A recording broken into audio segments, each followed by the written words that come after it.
what type of socks do you wear with cowboy boots? I was like, do I put this one on? But this one's so random. Like, who would ever consider just socks? It's like anything other than just socks. I mean, you pick your own, but I like to use wool. I use dress socks. I just dress socks. Dress socks? Okay. Same socks I'm wearing with these boots. I wear with cowboy boots. I like wool socks because I don't seem to sweat quite as much in them. Okay. But if I'm wearing boots, I personally like to have at least calf-high socks because I always want my sock to go up higher than my boot. Oh. I'm never going to show that because I'm wearing jeans over them. You don't shotgun your boots as a dude. I mean, you do see some guys who do that, but it's getting more popular. They're from Cali. Yeah. No, but seriously, when it's more comfortable sometimes because all size boots, it won't rub on your calf as much. Yeah. So that's like my I've never thought a second about what socks I wear with my boots. I just grab some socks. I'll have to get you some. Yeah, I need to get you some like smart wools. Boots.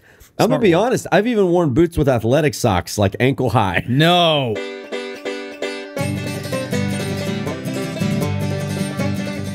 Well, howdy y'all. You're listening to the Daytripper Podcast, and it is June. We're already in the summertime. So I'm Chet Garner, your host. Joining me is my co-host, Daniel Mecey. What? A.K.A. Tripper Dan over there on the couch. And we're talking some Texas. So before we get into it, reminders. I'll move through this fast. Like, subscribe, comment, do all the things. We're getting some really good comments on all our podcasts on YouTube. So make sure you're watching on YouTube at the Daytripper TV. And then, of course, subscribe to this podcast. Our sponsor for this episode, the Daytripper World Headquarters. Oh, yeah. Got this clean new shirt from the Daytripper World Headquarters. We've got some new swag out there, performance shirts for the summer. You know those cool SPF Hey, I got shirts? the vibes right now. That's the summer vibes. You got the flips on. You I know. got the I'm shorts. feeling it. Yeah. I'm feeling it. Dude, I'm actually really ready for the summer. Oh, man. What do you mean ready for it? We're here, baby. Yeah, but like we're just now getting into it. We have just barely, I feel like we got 1 foot up, about to step into the door. So anyway, 15% off with the podcast. The coupon code Summer Podcast. 15% off Summer Podcast. All right, well, that's what I want to talk about right off the gun. Like summertime, baby. You know, the months are hot. The weather is good. The days are long. And I say hot and good together because I'm one of those guys who likes the heat bath. Hey, summer or winter? Sweat, yeah. Oh, summer all the way. See, same. Just like sweat it over me. Just put it on me like a big old warm blanket of jalapenos. Oh, that's another, pino. I said it again. But, you know, we're going to go out like this week. We're going to Garner State Park. That's going to be fun. Camping. Camping is a stretch of the word. It's more like glamping. What are you doing? Well, okay, so Garner State Park is one of the most popular state parks in Texas. I'm sure we got a lot of listeners who love going out there. You got your traditional state park stuff. You got your camping, your RV spots. But then there are all these, there's probably 12 historic cabins that the CCC built. Yeah. So that is the bougiest way to go to Garner State Park, and that's what we're doing, baby. You're going with the kids, aren't you? Going with the kids. See, that's why you have to do that, though. See, but it turns into a gross dorm room when I've got my whole family in there. Because I got 2 full beds. That's fine. But my kids are getting bigger. We could throw 3 of them on there and just make them deal with it. But now they're bigger. So we got there's enough beds in there for 4 people. Well, that's about half of my family. So we bring a blow-up mattress and then a cot or something. Oh, I don't know exactly. I think I'm just gonna leave Laura and the kids in there, and I'm gonna go outside in my own private tent because I'll give up the air conditioning to not have to live on top of other people. Yeah, sure. Just tell your oldest son Fielding. Yeah. You and I, we're gonna have some bonding time. Let's go camping, for real. For real. Y'all just get out in nature. It's gonna be literally right outside the door, so that I can still go back in there to use the bathroom. But it's got the cabins are nice. They got running water, air conditioning, a kitchen set up, and so I'm not complaining necessarily, other than the sheer volume of people that I cram into them. Yeah. It's a lot. It's a lot. But it's fun. Garner State Park's got the Rio Frio going through it, which is muy frio. It is a cold river. And you go tubing. You know, the point, the summer heat doesn't bother you at Garner because you got the river. Like you just go jump in the river at any moment. Sure. And literally we spend our whole days in the river. Like we wake up, put the swimsuits on, and they don't come off until you go to bed. That's great. Yeah, it's living the dream. So something else that I've found you could do, just when you got that cold river, you set up like some rocks in a little half circle. Yeah, baby. Put the drinks right there. Yeah, it'll keep them cold. It's like nature's hydration. You just make your own refrigeration for your hydration. Oh, it's amazing.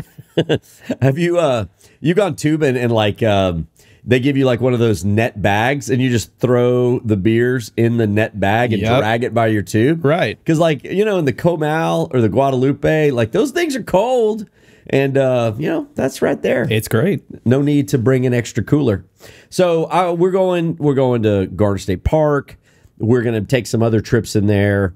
My wife and I signed up to be chaperones on our kids' youth trip to New Mexico. Oh, snap. So we're going to be going to New Mexico to a camp, leaving the Lone Star State. But New Mexico used to be Texas anyway. I was going to say. Like half of it did. It did. So, you know. Back in like 1836. Well, you got some big summer plans.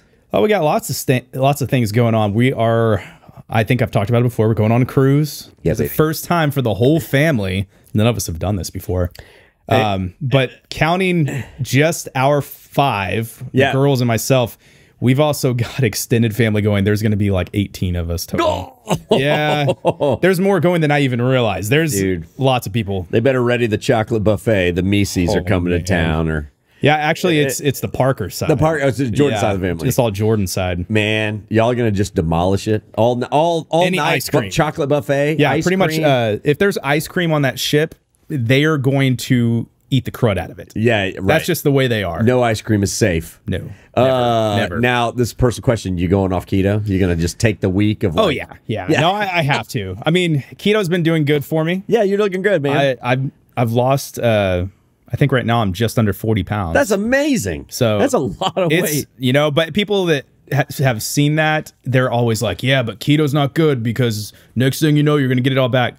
I know. Like, it's one of those things. It's like you diet to get where you want to get, but then you got to change the lifestyle. Yeah. And, but you're one of the most carnivorous carnivores I know. Oh man! And so like, I was made. You were made for devouring barbecue and steak. Like I just was, and that isn't my whole diet. Obviously, you got to eat like some healthy fats and some vegetables and stuff like that. I hate giving up fruit because I love fruit, but it's too much sugar in it. So all of that to say, keto will be gone for this trip. At least for this week. It has to. I mean, you sign up to go on a cruise, like you're prepared to gain 15 pounds when you come back to port. I mean, like, you know, some of it might be like water weight. It's just water weight. The food was salty, so it's all just water weight. They're going to be rolling me off the ship. I know. But that's a good life. Like, vacation's vacation. Yeah. You gotta go a little bit big, or why did you do it? Yeah, I mean, it's not as much that I want to be like gluttonous on the cruise, but let's be honest. Yeah, you do. Well, maybe. I like to eat the things that taste good, though. I'm not the kind of person that's like, oh, I'm just devouring food because I'm hungry. Like, I'm looking for the good stuff, you know? Sure. So yeah, your discretion might be a little bit up. It is a little different. You're gonna order a second one of those lobster tails. They don't let you do it anymore. What? So that was the big thing they changed after COVID. You can't go on a cruise without lobster. It's actually about the sustainability of lobster because that was a huge thing. And they were talking about how, do you remember that? Like they're saying like up in Maine. Are we eating too much lobster? We're eating too much lobster. Yeah. Dang.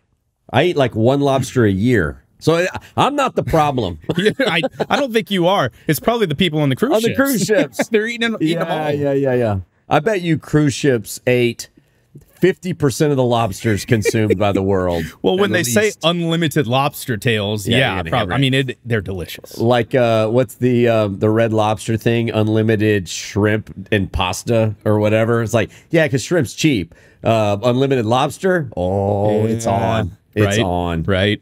I think lobster though is one of the most overrated foods on the planet. I'm gonna be honest. I mean, I will say I don't think it's worth like what they charge. But when you get a really good succulent lobster and you could dip it in that butter, it's good. It's good. But man, I'd rather have steak. It's good. Yes, I'd rather have steak. And for the enjoyment that lobster brings above shrimp, it's not that much. Yeah. It's just a touch. You know, and I've had some of the fancy pants lobster. I've had lobster thermidor. Oh, excuse me. I've had lobster rolls. Yeah. I've had your typical like grilled, basted, buttered lobster. Hey, we've been very fortunate on the Daytripper to be able to try a lot of things. Yeah, we have. And so I think you know what you're talking about. We know what we're talking about when it comes to stuff. Yeah. There's lots of great things out of the ocean. You don't have to have lobster to be able to say like, oh, I've had some of the best seafood in the world. Seafood, yeah. No. Amen. Amen. I mean, it's cool though. It looks like you're eating a bug, a giant dinosaur-sized bug. Sure, like a mud bug, like a crawfish. I was gonna say, and then plus you grew up in East Texas, where everybody has those little mini lobsters. Yeah, we eat the tiny ones. That's what we prefer. Man, there's plenty of those to go around, and they can last you for hours. Exactly. You just get a bunch of those, and you put them together. You feel like you're eating lobster anyway, and they're seasoned better. I mean, because I've never seen someone season a lobster like you season a crawfish. No. And I would love to try that. Now, dude, can we have crawfish boil? Like lobster boils? Yeah, well, yeah, lobster boils, but not like your like southern lobster, like crab boil. I want a whole like table full of lobsters that you just sit and eat with friends and drink some Lone Star or whatever. You're about to change the game. I'm gonna change the game. They're taking a huge like 100-gallon pot and dumping them out across the table.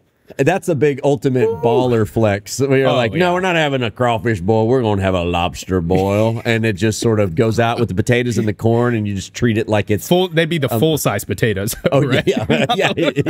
yeah, huge, big potatoes. Oh, man. All right, dude, y'all are gonna have a blast on your cruise. We're gonna have fun. It's gonna be fun. Man, well, May, we filmed a couple new episodes. I cannot wait to share them with the viewers. Stay tuned. October's coming up. We went to Brownwood, and we went to the pie capital of Texas, which everybody's going, wait, what's that? Pie capital? There's a pie capital? We have a pie capital? Yes, we have a pie capital. It is in Kyle, Texas. Kyle. And it was pretty good pie. Oh, it was darn good. Delicious but pie. You barely got to eat any of it, but it was good. I got to like lick my finger after I touched it. I can tell you what I licked off my finger was delicious. Yeah, that's right. But I will also say people probably are like, Brownwood? What's you call Brownwood? You know? Yeah. And I will say, I don't know, should I say? Say it. Do it. Do it, Daniel. Just a little hint. Cat out of the bag. One of the best steaks I've ever had in my life. Yeah, it's true. It's up there. It's up there. It might be the. I'm shocked. And like it was at a place called Lucille and Mabel's. Shout out to them. They're doing a fantastic job. They renovated this old building. It's got a bank vault in it. It's got a wall of whiskey that's 40 feet high. Yep. And it is that steak was. I mean, like I got no complaints. It gives you pause. Like you're like, wait, hold on. Was that the best? Is this the best steak I've ever eaten? Is that really? Yeah, exactly. And then you have to take another bite, and you're like, hold on. I need to get some people around here. Everybody else, come try this. Are you tasting what I'm tasting? And then somebody else tries it, and you're like, get away. This is mine. Was I like, I need another bite just to analyze. Like, one bite. That was Dude, delicious. It was good. That place is great. So if you're in the Brownwood area, like Lucille and Mabel's, because I guarantee you after we put it on the show, people are going to flock to it. So dang it. Yeah, no, I lied. It's not there. Insider information here. Don't tell anybody. Yeah, don't tell anybody before we tell everybody. Crap, I got to drive there tonight. All right, man. So let's go ahead and jump into our news stories. Meanwhile in Texas. While you've been listening to this podcast, lots of stuff's been going on in the Lone Star State. This is Meanwhile in Texas. Do you want me to go first? Yeah. Hit it, Daniel. Okay, well, once again, you know I like finding these stories of random things that wash ashore in Texas. Yeah, you do. Because there's so many weird things. We got a lot of beach. Well, weird stuff. They're calling this one the hell nah fish. That's a scientific name? I don't know if it's scientific, but that's the redneck name for it. Yeah. Because when you walk up, you go, oh, hell nah. Yeah, I ain't touching that.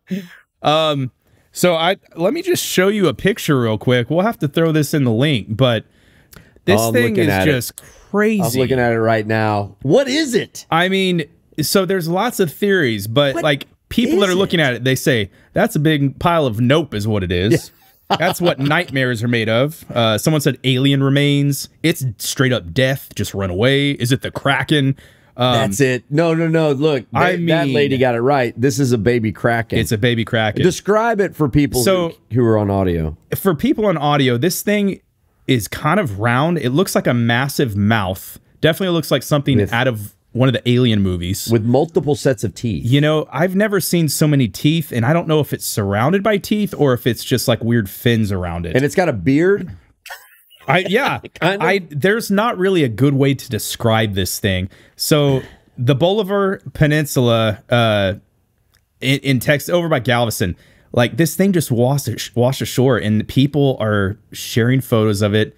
It's the weirdest thing in the world. I've never seen anything like this at all. The ocean is a scary place. It is, horrendous. The ocean. I mean, I'm a scuba diver. I've gone down many times into the ocean, but when you actually wrap your brain around what might be down there, it's terrifying. Well, you know what they say? Everything in the ocean has teeth. That's true. No, that's what they always say. Because like you're in a lake, it's like, oh, don't worry, it's fine. You're in a lake. You get in the ocean, people always say everything in the ocean has teeth. You better be careful. I don't want to know that. I don't you ever heard that before? No, never. Well, think about it. What animals in the ocean that doesn't have teeth? And I don't mean like little teeth. I mean like sea cucumber. Okay, maybe that's not like an animal. Okay. It's just like a living vegetable, thing. A living vegetable down there. Hey, you found like the one exception to the rule there. No, but you're right. Everything does have teeth. Scary teeth too. Like you can catch the smallest fish, and you open that mouth, and it's going to have some sharp teeth on it. It's the only the strong survive in the ocean. That's why. And we weren't meant to be there. No, we were not. Yeah. So, I mean, I'm still love the beach. I just try not to think about some things like this in the ocean. Like, they're saying that it's probably some sort of eel, but I don't even know how that could be because it's not eel. Eels are like long, like a snake. They're like snakes. This thing just looks like a big round mouth. I don't know. I could go on about this forever. A whole lot of nope. That's what they're saying. Okay, all right. Okay, so we're going to put the link to the news story in the description of this, and y'all send in. What do you think this is? Because I got no idea. So what do you got? All right, so this was just kind of funny. You know, they say you need to get yourself a strong Texas woman. Well, there's a new level of strong Texas women. Okay. It's the woman who will grab a possum by the tail and extract it from your local watering hole. I saw this. Yeah. So, you know, we have Possum Kingdom Lake. They are calling this woman the Possum Queen. Yep. So she's in some bar in Nacogdoches. All of a sudden, the lights come on for the last dance, and there's a possum running around by the pool tables. What do you know? So she does what a good Texas woman would do and goes over and grabs this little sucker by the tail to help it relocate itself outside. And so they go to, everything's on social media these days, right? So there's a video of her walking around with this mangy, gross possum. Like, hey, where should I put this? Like, oh, man. I guarantee you none of the men in that whole bar. No, they were not going to do like, that. Oh, what is she doing? No, yeah. Oh, where am I going to put my white claw to go and put it down? My white claw. Yeah, so she gets over there. I mean, she's just a boss. She's a boss. It's the Bonita Creek Dance Hall in Nacogdoches. Oh, boy. They breed them different in East Texas. Oh, they have to. Yeah. Have you ever had to relocate a possum? I can't say that I have, but I've done it a couple times in my life. And they're not fun. It ain't fun. They're gross. They are very gross. They're gross animals. So we, at our first office here on the square, Story, we would come in the mornings and the garbage cans would be flipped over. Yeah. The store was locked. Like, who knows what was in there, but our garbage cans would be knocked over. And so we're like, it's ghosts. Ooh. And then one morning I got there and there were sounds coming from the bathroom and no one was willing to go and look. And so I flexed. I said, all right, I'll go do it. What was it? It was a possum stuck in the ceiling tiles that couldn't get out. And so we had to go in there with broomsticks, knock it down. Second it hits the floor, it starts running around, going in anywhere it can. And that's when you picked it up by the tail. That's when I hit it across the floor like a hockey puck with the broom I was holding. It wasn't pretty. But these things, man, they're ornery, they're gross. And also, when we lived in East Austin, we had one move in under our house. We were on Pier and Beam. It's a really old house. Yeah. And I thought, it's just a possum. It won't hurt anybody. What happened next? Our entire house, this was gross, flea infestation. No. You had to watch movies with your pants tucked into your socks or else you were covered in fleas. What? Yeah, I know. It was a Pier and Beam wood floor house. We got It was gross, Daniel. Like gross. Fleas everywhere. Disgusting. Everywhere. So you would just be looking down, and we didn't even have a dog at this point. It was the possum. It was the stupid possum. So since that day, I've held a grudge against possums. And a White Claw on the other hand. Yeah. Right. And this woman here is the hero Texas needs. Props to her. To save all of us sissy men. The Possum Queen. Yeah, I'll be called a sissy before I deal with possum, like barehanded. I'm good. Yeah.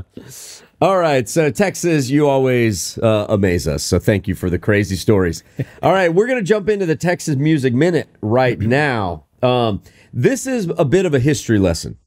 So, I love music, old stuff, new stuff, just love music. And I was speaking at a small town conference in Bastrop a couple weeks ago, and the folks from Mexey came up to me, and they were like, "Oh my gosh, we love your idea of telling stories and creating events and things, and we're gonna have a Cindy Walker Days coming up." And I'm like, "That's awesome." Who the heck is Cindy Walker? And I'd heard the name. Did they mean Cindy Lauper? Yeah. Because girls just want to have fun. This is true. It's a girls' party. Yeah, Cindy Lauper, born in Mexey, Texas. No, not so much. Now, the most famous person I think who lived in Mexey was Anna Nicole Smith. She's got a Mexey connection. I didn't realize Not that. This is Cindy Walker. Cindy Walker. Okay. So I'm like, all right. I failed, don't know about Cindy Walker. I got to go research Cindy Walker. So I go and I look her up, and she is one of the most successful songwriters in the history of country music. Written 500 songs. Oh, my gosh. Born in Mart in 1917. She lived in Mexey, died there in 2006 at 88 years old. Wow. But 500 songs.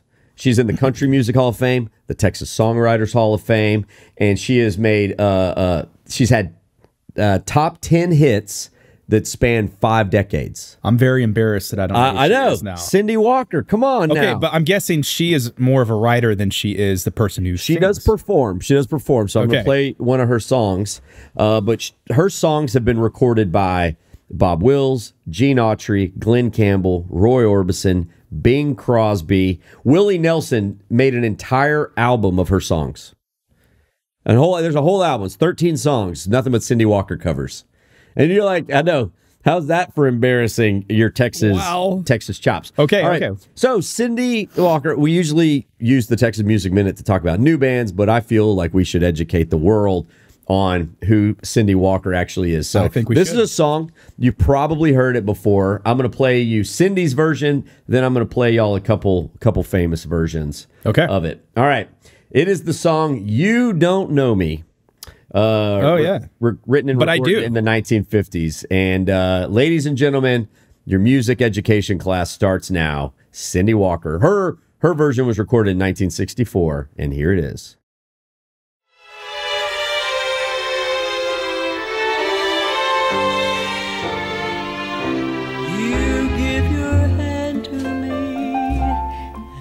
You say hello, and I can hardly speak. My heart is beating so, and anyone could tell. You think you know me well, but you don't know me.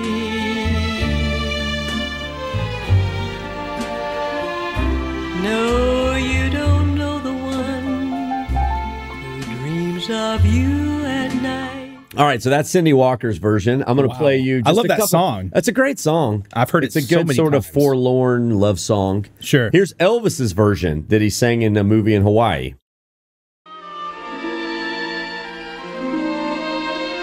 You give your hand to me, and then you say hello, and I can hardly speak. My heart is beating so, and anyone could tell. You think you know me well, but you don't know me. No, you don't know the one dreams of you at night and longs to kiss your lips. All right, that's Elvis. Yep. We're gonna keep going.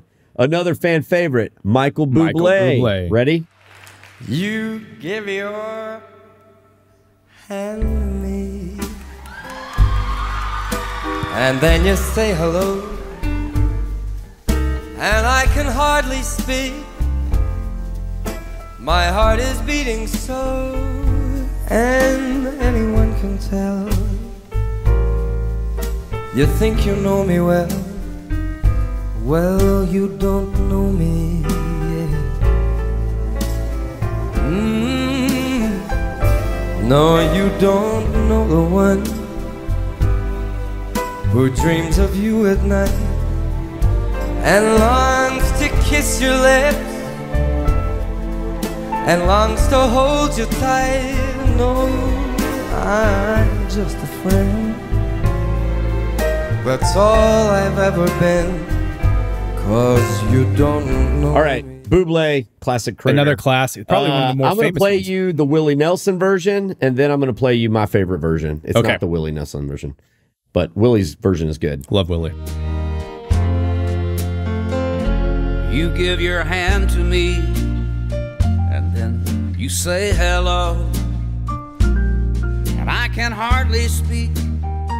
My heart is beating so, and anyone could tell. You think you know me well, but you don't know me. No, you don't know the one who dreams of you at night and longs to kiss your lips and longs to hold you. Now, my favorite version of it, recorded by the late, great Ray Charles. Oh, yeah. You give your hand to me, and then you say hello, and I can hardly speak. My heart is beating so, and anyone can tell. You think you know me well, but you don't know me. No, you don't know me. No, you don't know the one who dreams of you at night and longs to kiss your lips and longs to hold you tight.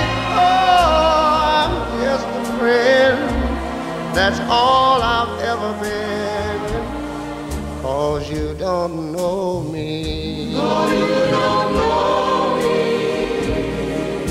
For Wow. There you go.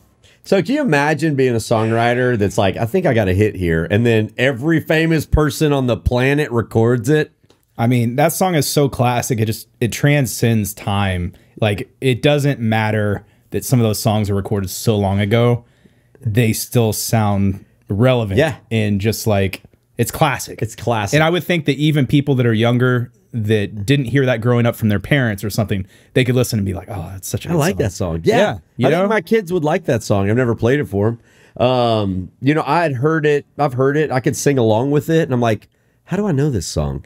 I'm like, oh. Because 100 other people sing it. 100 other people sing it. Yeah. But who wrote it? Who wrote it? Cindy Walker. There you go. Cindy Walker. And so she's got a really big catalog. It goes goes from like your classic Gene Autry, Bob Wills type of songs. Yeah. All the way up to, I think her most recent song was recorded like, in the 90s, she had hits with some people, So, very different the songs they wrote in the 40s versus the songs they wrote in the 90s. And she was talented enough to write songs that appealed to people 50 years apart. Yeah. That takes some work, right? Oh, gosh, yes. Yeah. So anyway, Cindy Walker, thank you for your great songs. They're timeless. And for the rest of y'all, go out and listen to more Cindy Walker. Yeah. This is your reprimand from the Daytripper. Okay. Let's jump into the questions. Questions from the back seat. Are we there yet? Hey, can you pass me the snacks? When are we gonna stop? I gotta go. Okay, this one comes from Gayla Brooks Ownby. And I had to look this one up. It's a great question. All right. So Texans pledge allegiance to the Texas flag. Yep. But do all states pledge allegiance to their state flag? Nope. I was like, good question. I don't think so. I don't know. So you want to take a guess? I looked this up. How many states have a state pledge at all? I would say it's less than 5. Okay, 17. I would say it's like around 17 or so. No, I'm just kidding. No, I didn't think it'd be that many. Yeah. Because here's something else, though. Like, I don't think many states even study their own state history as a class you have to take. 2 years of mandatory education. 4th and 7th grade. Yeah, to Texas history, which is awesome. I love it. I mean, I'm all for it. But we have history to tell. Okay, yeah, this is true. There's some states that don't have a lot. Like, I don't know what is, well, I'm trying to think, like Illinois history. Lewis and Clark walked through at one point, and then well, I mean, Chicago got built. I mean, they're making their history right now. Mobs and gangsters. I don't know. But sorry, 17 states. They're almost all southern states. Okay. So I would assume, this is dumb me, I thought all 50 had one. All 50 have a flag. Why not make a pledge to it? But I guess they don't. So it's all southern states, in except for Florida. It's essentially the Florida does not have one. Okay, the Confederate states, and I imagine it has something to do with the roots of like we have allegiance to our home state above a federal country, and so we will continually like say pledges to this flag and that flag. Now, when you say the Texas flag in the U.S., if anybody's listening, in Texas, you always say the U.S. first, of course, then the Texas pledge. The Texas pledge, though, like we all know it. I know it by heart. Have to say it all the time. We said it in elementary school, high school, and then now when I go and speak at events, we typically say the pledge to the Texas flag. Really? Yeah. Wow. Still happens. So I was just very. This was a fun question that gave me a good excuse to go and research this. Interesting. 17 states, but I don't think any, to my knowledge, y'all correct me if I'm wrong, no other people like know it and say it. I think it's more or less like it's on the books along with our motto and our creed and whatever, but like, no one actually says it. Yeah. Not in Texas, baby. How long have we had ours? That's a good question. I don't know. I don't know what it goes back to. Interesting. When did the Texas pledge? I'm gonna actually research that right now. This is live. When did the Texas pledge? Thanks to Google for helping us out. Here we go. When was the Texas pledge written? 1933. Okay. 1933. So yeah, nearly 100 years. Hey, almost 90 years. 90-year birthday this year. So anyway, Gayla, thanks for the question. All right, next up. This was random. I don't even know what he's getting at. This is from Tim on YouTube. What type of socks do you wear with cowboy boots? I was like, do I put this one on? But this one's so random. Like, who would ever consider just socks? It's like anything other than just socks. I mean, you pick your own, but I like to use wool. I use dress socks. I just dress socks. Dress socks. Okay. Same socks I'm wearing with these boots. I wear with cowboy boots. I like wool socks because I don't seem to sweat quite as much in them. Okay. But if I'm wearing boots, I personally like to have at least calf-high socks because I always want my sock to go up higher than my boot. Oh. I'm never going to show that because I'm wearing jeans over them. You don't shotgun your boots as a dude. I mean, you do see some guys do that, but it's getting more popular. They're from Cali. Yeah. No, but seriously, when it's more comfortable sometimes because all size boots, it won't rub on your calf as much. So that's like I've never thought a second about what socks I wear with my boots. I just grab some socks. I'll have to get you some. Yeah, I know. Get you some like smart wools. Boots. I'm gonna be honest. I've even worn boots with athletic socks, like ankle high. No, I was like, "What do I got? Those are there." What? Yeah, I'm like, I just don't think that much about these things. But so maybe it's a deeper question. It is, I thought Tim's onto something that I didn't even realize was the deal. So Tim, calf high. If you're the kind of person that questions the socks he wears with boots, the answer is calf high wool socks. I would say, yeah, go for it. I mean, they're not cheap. You're talking about maybe $15-20 a pair at least. At least, really, for good solid socks. But they're wool. So you don't really You sweat. paid more than that for the boots, so, you know. Yeah, I mean, this is true. Yeah, if the sock makes the boot, then you got to spend the money. There you go. All right, here we go. Ed Manning, what's the best place to go hiking in the state of Texas and what time of year? Oh, my gosh. It's a very open-ended question. Yeah, what do you think? I think the best place to go hiking is a place right outside your back door. Go out there. Sure. Just go out there and go hiking. Now, I've got some favorites like Enchanted Rock, Old Baldy at Garner State Park, which I'm about to do. You know, Guadalupe Peak, Palo Duro Canyon. There's some stunning spots. But if you're new to hiking, the question is, the answer is just go. Yeah. Just go hiking. Just go hiking. And what time of year? Well, I mean, do you want to melt off the face of the earth? Because that's kind of fun. Here's the funny thing. You have to look at the weather for that time of year in that location, because a lot of people would be like, well, West Texas is too hot in the summer, so don't go out there. Wait till the winter. That's not always true. Depending on where you go, it's like it actually could be decent in the summer. You go in the winter, you might be way too cold. Yeah, exactly. It just all depends on where you're going. Average summer temp in Alpine, because it's so high, is like 85. Yeah. It's your average summer. Ours is way higher in the Austin area. Way higher. So I want to say to Ed, like, just go hiking. I mean, clearly, like, the fall and the spring are a little more comfortable temperature-wise, but, you know, that shouldn't stop you from hiking in the summer. Not at all. Or the winter. Just bring plenty of water in the summer, and you'll be fine. Be prepared. Yeah, Wherever you go, be prepared. Be prepared. Yep. I like trying new things, too. So, like, if I've already hiked one place, I'll keep it in the back of my head, like, if I'm going to go back or not. Yeah. But go find another place. Sure. You know? Yeah. And try to find the place that other people haven't said, like, oh, everybody goes here. Go find another place. You don't have to do what everybody does. Yeah, like your go-to favorite spot outside your backyard. Yep. You know? Absolutely. Just some place that you can get away, spend a little time outside, breathe some fresh air, have a little moment of respite from the chaos of that's what screens and computers and all that. Getting out of all that. Yeah. Just getting outside, God's creation, enjoy it, soak it in. It's great. All right, let's jump in. Fan rants and musings. Hey, Daytripper, I got a bone to pick with you. Oh my goodness, it's the Daytripper. We love your show. All right.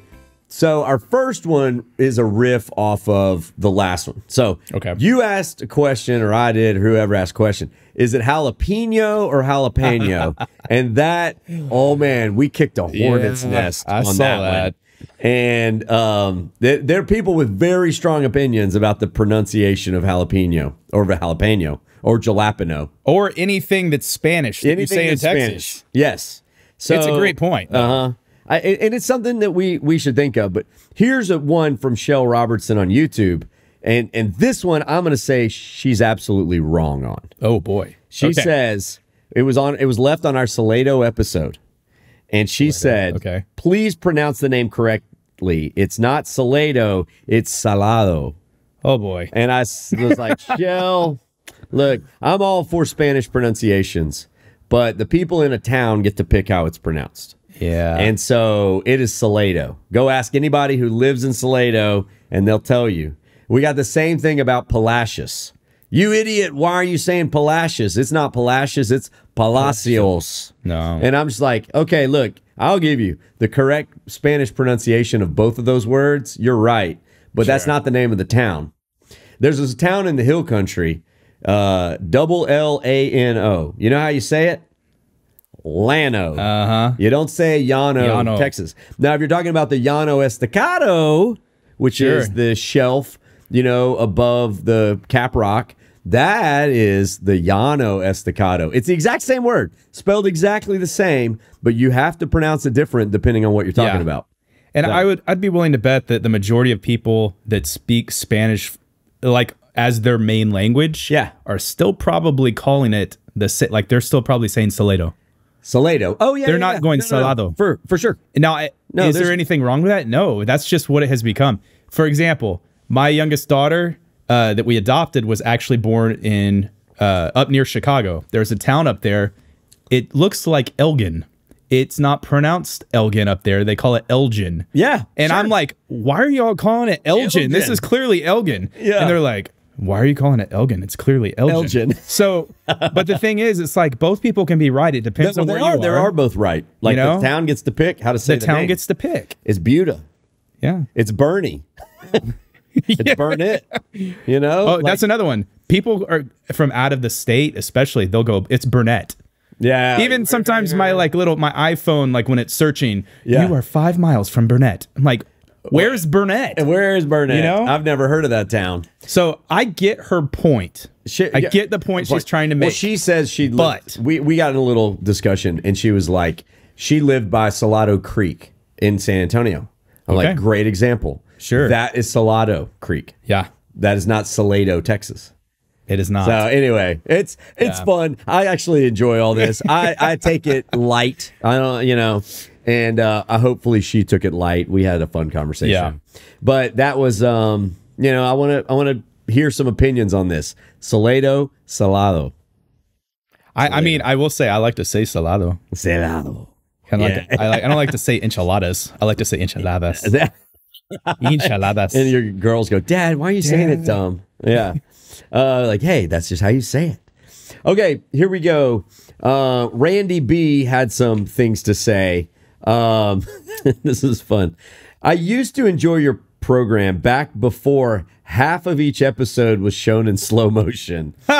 You're overusing it. I shouldn't have to tell you this, though. It's obvious. Show the footage without trying to make every scene, all caps, spectacular. Ta-da-da. It's annoying, Randy B. You know what's hilarious is like maybe 4 or 5 years ago, we got that same email, but it was about drone footage. Oh, totally. It was like, I used to watch your show before every episode had drone shots in it. Everything's a drone. I will say, like, at the time, we were even like, I mean, drones are cool, but are we going to use this? Like, it's like, guess what? Now we put it in every episode because it actually serves a purpose. It's cool. People are like, I wonder what the city looks like from above. Yeah. Yeah. I mean, they look beautiful. They're beautiful shots. I mean, and when else does Chet looks more spectacular than in slow motion? Spectacular. This is true. I mean, we would show somebody cutting a brisket in regular motion, and you'd be like, oh, that's a brisket. We show that in slow motion. You're licking your TV screen. Yes, my friends.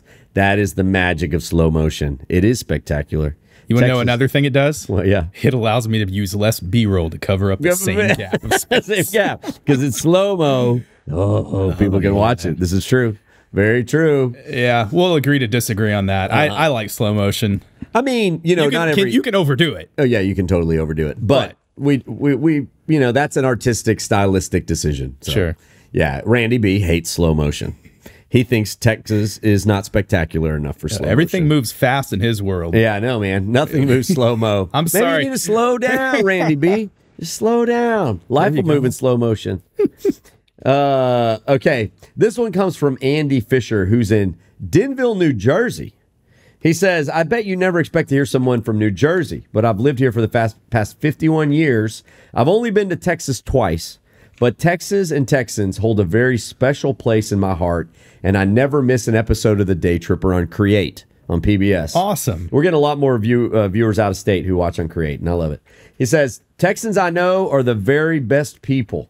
There's an episode of MASH done from the point of view of a soldier from Texas, and when he meets Colonel Potter, the colonel says, never met a man from Texas who didn't offer up his hand. I could go on crowing about other Texans, including transplants I've met and known, but I don't want to take up all your time. Bottom line, Texans are the best people on the planet. Oh, your faithful viewer, Andy. Thanks, Andy.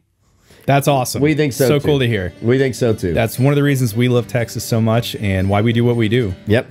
You should offer a man your hand. If you need him. Yeah, you bet. You absolutely should. All right. So that was a fun podcast. Thank y'all for listening. Remember, like, subscribe, comment, do all the things wherever you get your podcasts. Summer podcast for 15% off at the Daytripper World Headquarters.